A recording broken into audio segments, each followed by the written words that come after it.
तो इस बहुत ही सिंपल वर्ड्स का यूज किया है पोएट ने यहाँ पर। आप इसे बहुत आसानी से समझ सकते हैं, पर इनके शब्द के अर्थों से ज्यादा इनके भावों को समझने में हमें असली मजा आएगा। Very simple lines are there. बहुत ही सामान्य वाक्यों का इस्तेमाल किया गया है, सामान्य शब्दों का प्रयोग किया गया है, but a deep intention behind it. लेकिन इसके पीछे बहुत गहरी बात छुपी हुई है।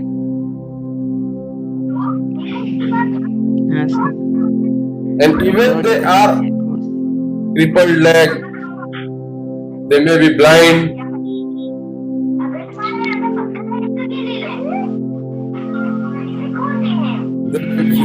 mentally weak, किसी भी प्रकार से वो कमजोर होंगे, लेकिन they are healthy with their minds, अपने मानसिकता से वो बड़े ही मजबूत दिख रहे हैं। और इसी बात को इस कविता के माध्यम से, इस पोयम के माध्यम से कवि आपके सामने रखना चाहते हैं।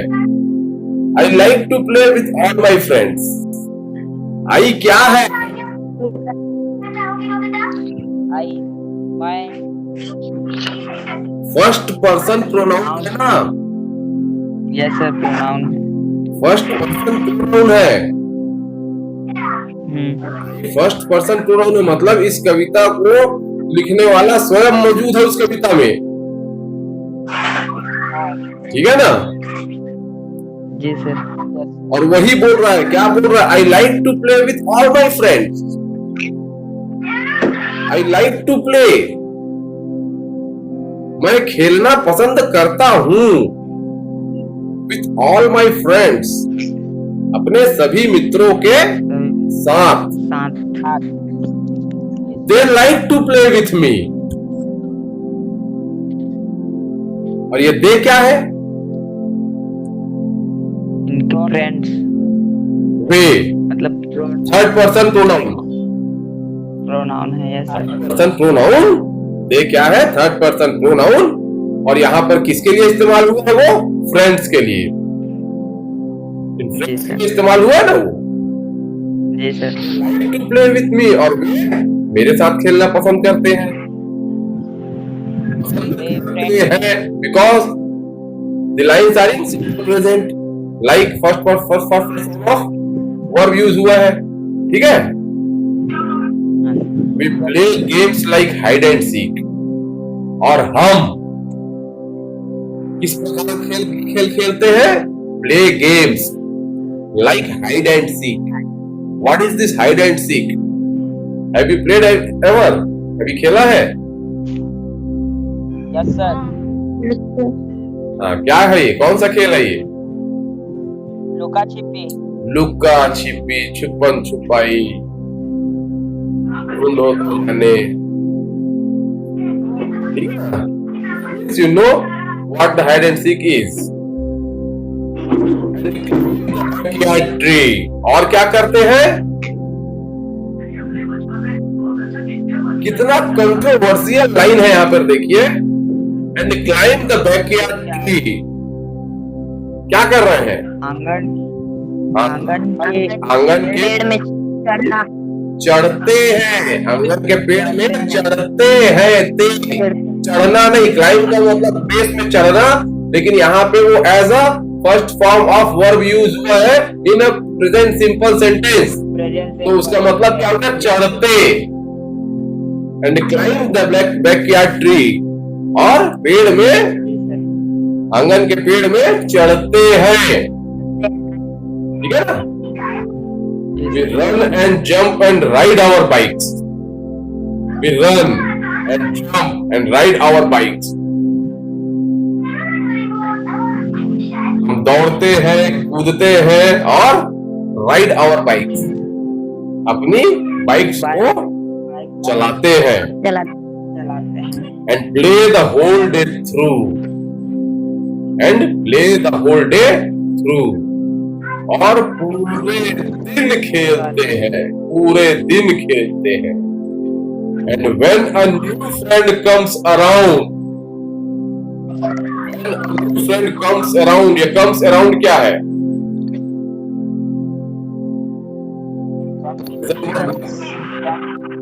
फ्रेजल वर्ब नहीं है जी, है सर। उसका मुझको तो पता। When a new friend comes around, जब भी कोई, when मतलब जब भी, a new friend एक नया मित्र आता है, comes around हमारे पास आता है, comes around मतलब पास आना, we let them join us too, we let them join us too, हम उसे भी अपने साथ शामिल होने देते हैं। लेट का मतलब किसी भी क्रिया के साथ जब लेट लग जाता है तो उसका मतलब उस क्रिया को होने देना। लेट मी गो, मुझे जाने दो। चलो भी।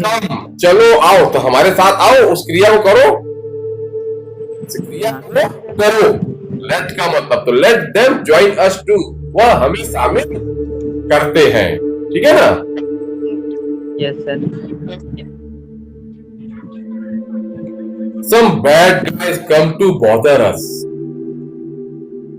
रिलेशन में क्या हो रहा है? Some bad guys have come there. Some bad guys come to bother us. कुछ bad guys मतलब यहाँ पे guys ग्रुप ऑफ चाइल्ड्स के लिए, बच्चों का समूह, ग्रुप ऑफ चाइल्ड्स, ठीक है ना? Some bad guys came to bother us. कुछ खराब बच्चों का समूह came to, अब यहाँ पे खराब बच्चों का समूह came to मतलब आया, आया, कुछ some bad guys came, आया to bother us मतलब हमें परेशान करने के लिए, and we knew, non finite verb यहाँ पे हो गया, to bother, and we knew what they would say, और हम यह जाने, हम यह जानते हैं what they would say, वह हमें क्या कहेंगे, what they would say, वह हमें क्या कहेंगे, क्योंकि हमारा पहला सेकंड फॉर्म ऑफ वर्ब था, मतलब पास्ट सिंपल में था, तो यहाँ पे विल का वुड हो गया। देखिए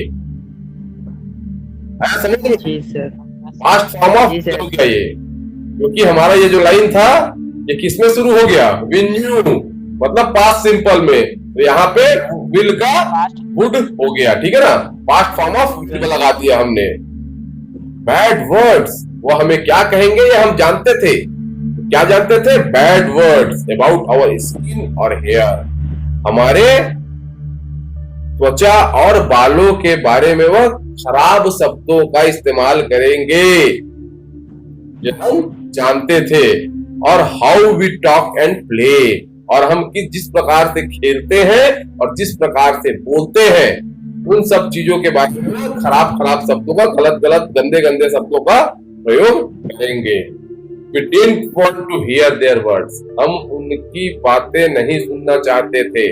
We didn't want to hear their words, हम उनकी बातें नहीं सुनना चाहते थे। We know, हम जानते हैं, that they are not right, कि वह सही नहीं है, वह लोग सही लोग नहीं है। They are not right, वह सही लोग नहीं है। There is so much more to all of us, हमारे पास और भी बहुत कुछ है करने को। Yes, so much more to all of us, हमारे पास बहुत सारे काम है करने के लिए। If we use more than our sight, अगर हम अपने नजरिए को ही बदल ले, हमारे नजरिए से देखें, तो हमारे पास बहुत कुछ है करने के लिए। We all have different skin as eyes, हम सभी की जो त्वचा है और जो आंखें हैं वह अलग अलग हैं। We all have different hair, हमारे बाल भी अलग अलग हैं। Some need a special tube to breathe, अब यहाँ पर आप देखिए, इन लाइनों से आपको समझ में आ जाना चाहिए। Some need a special tube to breathe, कुछ लोगों को एक नली लगानी पड़ रही है सांस लेने के लिए। And some need a special chair, और कुछ लोगों को एक खास प्रकार की कुर्सी की आवश्यकता पड़ रही है, but really we are the same. पर वास्तव में हम सभी एक समान हैं। We play, we laugh, we sleep. हम खेलते हैं, हम हंसते हैं और हम सोते हैं। The mean guys had it wrong because they only look skin deep. The mean guys had it wrong because, और ये जो मतलबी बच्चों का समूह जो है, मीन गाइस मतलबी लोग, had it wrong या हमको गलत समझते हैं। Because क्यों? क्योंकि they only look skin deep, क्योंकि वह सिर्फ हमारे बाहरी आवरण को, ये स्किन डीप जो वर्ड है यहाँ पर जो यूज किया गया है, ये जो शब्द जो यूज किया गया यहाँ पे एज ए एडजेक्टिव है, ये इसका इतना गहरा अर्थ है कि पूरे कविता का यह सार है। They only look skin deep। Skin deep का मतलब किसी भी व्यक्ति को बाहरी तौर से देखना। स्किन डीप का मतलब केवल उसके बाहरी आवरण को देखना, और आप किसी के बाहरी आवरण को देखकर उसके अंदर की बात, उसकी मन स्थिति, उसकी अंदरूनी सुंदरता के बारे में आप अंदाजा नहीं लगा सकते। आप कैसे किसी के अंदर के व्यवहार को अंदाजा लगा सकते हैं? आप किसी के अंदर की मानसिकता को कब और कैसे जान सकते हैं? That's the question this word arises। यही ये प्रश्न है जो ये जो शब्द है वह उठाता है। आप किसी के अंदर की भावना को कब जान सकते हैं? उसके स्वभाव से। चलिए अब इसको हम एक बार समराइज करके देखते हैं।